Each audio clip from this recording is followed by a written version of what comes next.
পাকা তেঁতুল এখানে জলে দিয়ে দিয়েছি, গুলে মানে যাতে নরম হয়, গুলে যায়। আর এখানে এই যে মশলাটা, তো এটা আমি পুরোটা দেবো না, যেটুকু আমার দরকার সেটুকুই দেবো।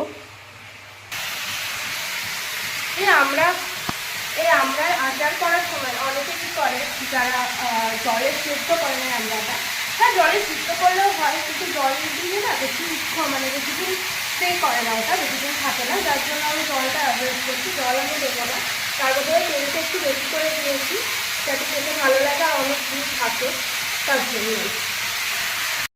এই যে আমার আমড়াগুলো কিন্তু সেদ্ধ হয়ে গেছে, এই যে তোমাদের দেখাচ্ছি আমি, এই যে সেদ্ধ হয়ে গেছে আর কালারটাও চেঞ্জ হয়ে এসছে। এবার কিন্তু আমি চিনিটা দিয়ে দেবো, যেটুকু সেদ্ধ হওয়া বাকি আছে চিনির রসে সেটা সেদ্ধ হয়ে যাবে। আমি প্রথমে পরিমাণ মতো চিনি দেবো, পরে লাগলে আবার চিনি দেওয়া হবে। আমি একটু রেখে দিলাম, দেখি কতটা কি হয়। তো আচারটা আমি একটু লো ফ্লেমে দিয়ে ঢেকে দিয়েছি যাতে একটু ওটা সিদ্ধ হয়ে যায় ভালো করে, আমড়ার ভিতরে যাতে চিনির রসটা ভালোভাবে পৌঁছে যায়। আর তোমাদের সঙ্গে কিন্তু একটা জিনিস শেয়ারই করা হলো না, সেটা হচ্ছে এই আমড়াগুলো কিন্তু আমার শ্বশুর বাড়ির মানে মামা শ্বশুরের বাড়ির গাছের। তো বাজারে কেনা আমড়া থেকে এই আমড়ার আচারটা কিন্তু আমার ভীষণ ভালো লাগে, কারণ এই আমড়া মানে যে শ্বাসটা হয় আমড়ার, তো আটিগুলো ছোট আর আমড়ার শ্বাসগুলো কিন্তু অনেকটাই বড়, তার জন্য মানে অনেকটা বড় না অনেকটাই, তার জন্য তো তার জন্যই বানাচ্ছি। বাড়ির গাছের কিনে নিয়ে আসলাম, নষ্ট হবে, অনেক কটাই নিয়ে এসেছিলাম, তো খাওয়া হয়নি সেভাবে, ওই যে শরীর খারাপ বলে কিছু বানাতে পারিনি ঠিকভাবে, তাই ভাবলাম যখন নিয়ে এসেছি তখন নষ্ট না করে থাক, করে নিই, একটু আচার থাকবে, তার জন্যই করছি আর কি।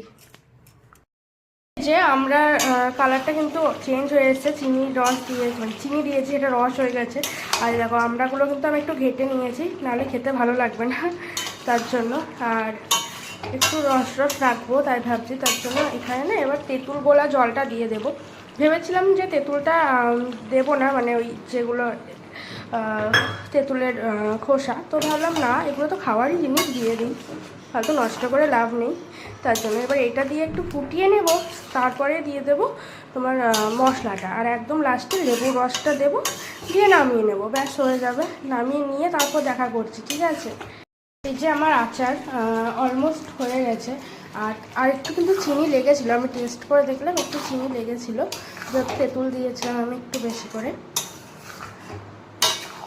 আর এই যে আর এখনই আমি নামিয়ে নেব, কারণ এর থেকে বেশি শুকনো করলে অসুবিধা আছে, কারণ এমনিতে ঠান্ডা হলে একটু শুকিয়ে শুকিয়ে যাবে, পুরো জেলি জেলি হবে ব্যাপারটা, বেশ ভালো লাগছে। টেস্টটাও যেরকম চেয়েছিলাম, নুন ঝাল টক সব ঠিকঠাক আছে। চলো